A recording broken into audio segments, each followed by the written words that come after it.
President is willing to go to great lengths to stop all funding from Pakistan as they continue to harbor and support terrorism.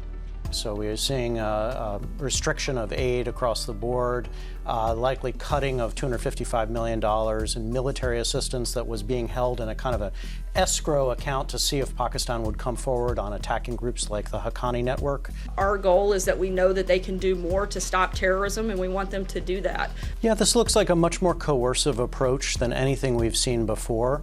I would suggest that both Presidents Bush and Obama before also had the hope that by providing incentives, the United States could gradually win Pakistan over. In terms of specific actions, I think you'll see some more details come out on that in the next 24 to 48 hours. So first, the downsizing of existing aid, and then one could imagine a series of ratcheting up of coercive moves by the United States against Pakistan.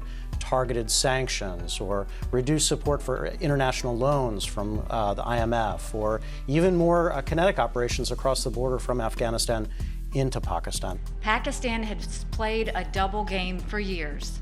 They work with us at times, and they also harbor the terrorists that attack our troops in Afghanistan. Pakistan has some leverage, and they have nuclear weapons. This is not a small country either. There's about 200 million people in an important part of the world, and they have other friends, including the Chinese, who have been promising and delivering not just millions of dollars or tens of millions, but billions of dollars in both assistance and investment. The big issue is it's one thing to put pressure on Pakistan, but Pakistan has very important interests in Afghanistan, in the region. So it has to be a combination of increased pressure on the one hand and offering some sense to Pakistan that a change in its strategy could actually work in its favor.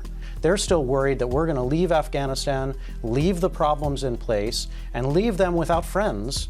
So as of right now, I see little chance that this kind of incremental ratcheting up of pressure would actually pay off.